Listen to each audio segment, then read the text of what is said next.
Nolagent here at Shubuta, Mississippi at the famous Artesian Well. Welcome to Nolagent. Let the good times roll.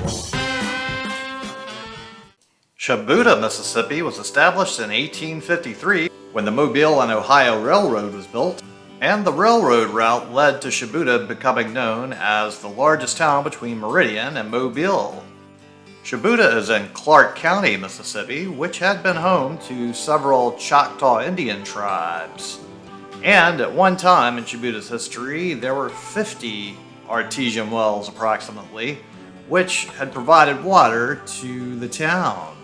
The most prominent of these wells was located in the center of Shubuta Street, which was situated in front of the former Hudson Drug Store, and it was surrounded by shade trees and hitching posts, and they covered the well with a gazebo. This well was noted for providing an abundant supply of red water rich in sodium bicarbonate, and it had a medicinal taste and deep red tea color. The Choctaw Indians refused to drink it and gave it an Indian name, which meant poison. Later, young fellows in town would bottle this red water up in whiskey bottles and sell it to unsuspecting passengers as they traveled through on the train. In 1922 to 1923, Shubuta Street was paved and the well had to be moved. At that time, the red water was piped from the original well to the present location, and not until the 1980s did the well finally fill and a new one had to be drilled. The gazebo was moved to its current location in the city park at the time the road was paved, with new repairs and construction to the present location, where it continues to welcome thirsty locals and newcomers alike.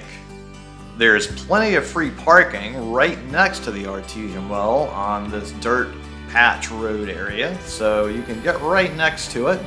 And it is a beautiful little park they built there next to the gazebo. And then the yellow building there with the green awnings is the Shubuta City Hall. And the easiest way to find the artesian well is just to look up the Shubuta City Hall, and then you'll be right next to the artesian well and the gazebo and the city park. So once you've gotten yourself established and parked next to the park here, you just need to walk up to the gazebo area here. And we're going to go check this out here now. So there's some interesting things going on with this gazebo and the artesian well that we need to check out and learn about before you drink the water. They do have some different areas around this park that you want to explore a little bit. They have a nice garden area here to the side of it. And they've put up some nice little different areas that you can kind of sit around and enjoy the gazebo if you want to. They do have one concrete bench right there you can see. And they had another one that appears not to have survived. It's on the ground currently during my visit. And they did do a little landscaping around here. So it's a nice little pleasant park area with a few nice trees around you in the shade. So as we look around and maybe take a seat here and enjoy the view for a little bit before venturing over to look at this water, we need to see how it functions. So we see that it's pouring down out of here. There's a little green algae on there. It looks clear, other than a little greenish tint from the green algae in some spots. So the pipe that then runs out of the bottom here goes out into a larger concrete rectangle pool. You do not drink out of that rectangle pool. That would be for horses, dogs, maybe some other livestock. So definitely do not be getting water out of that. Now, my first visit here was a complete disaster. I came here at night, and there was not a lot of light, and there were mosquitoes everywhere. Nolagent here at the Shubuta Artesian Well, getting the special red mineral water. Yeah! Nolagent here at Shubuta, Mississippi at an artisan well famed for its reddish colored mineral waters here. Let's fill up and get a little here and test it out. All right, see, red color, minerals, let's drink it. It's got a little sulfur flavor, and there's a lot of mosquitoes here eating me up. So we'll save this for later and get out of the mosquito zone for the moment.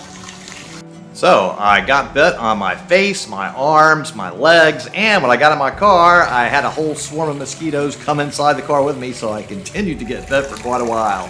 So do not go at night, go to the daytime. It's way better in the daytime. So as we continue to look at this artesian well, it is important to see how this water flows. So as we take another perspective and see from here, the water does look a little greenish, but it is actually clear, just the green algae in there causing that coloration.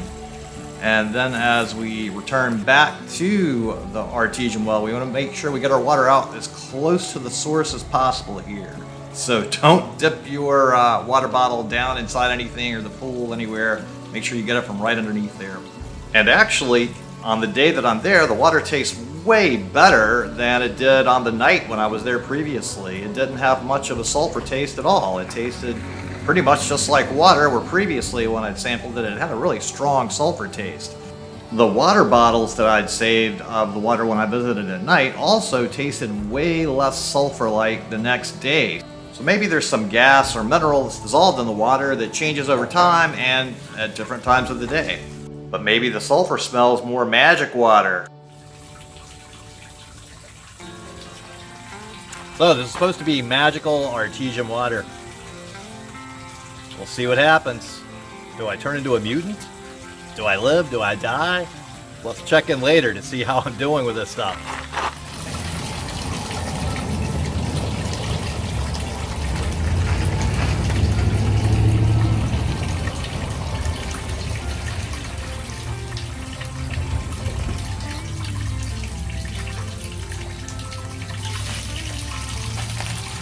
So, it's an interesting color. And the legend and the story is there's healing powers on this water. Perhaps the fountain of youth. Let's see. Maybe it's a cure for any number of things.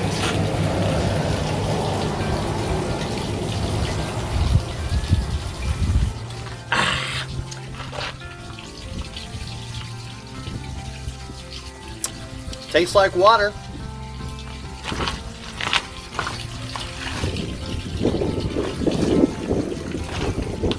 And I've got a little bit left for later.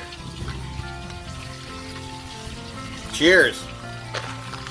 Okay, so we're going to head out from the artesian well and explore a little bit more of Shubuta. There doesn't seem to be a whole lot open on their main downtown street here, but they do have a couple of historic churches here, and they do have a few beautiful old houses in the area.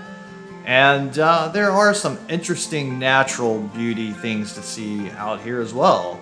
And even the closed buildings here do have some beauty to them in their own way.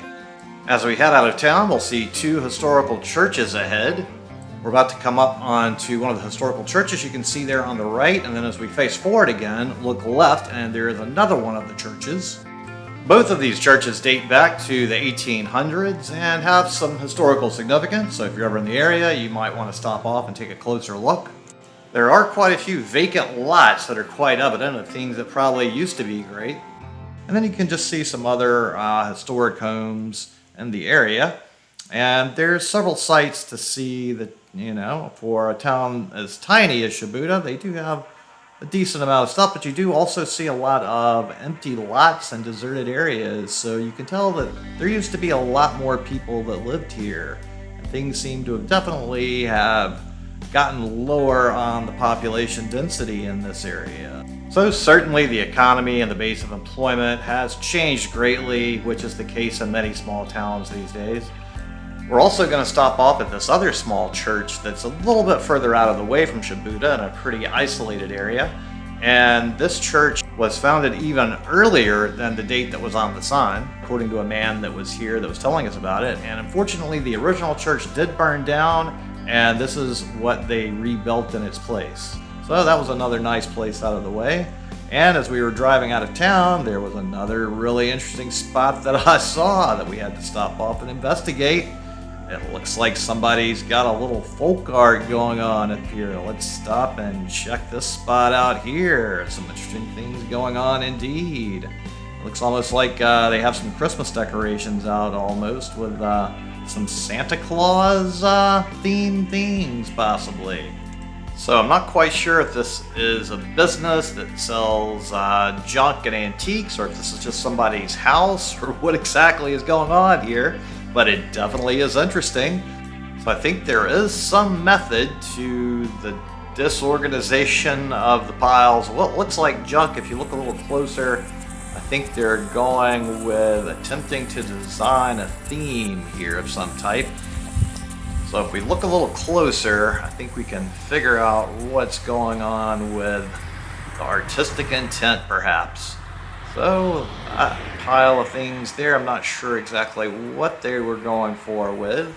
If I look closer in this area, I do believe that this is a Santa Claus, and the things in front are his reindeer and the sleigh being pulled.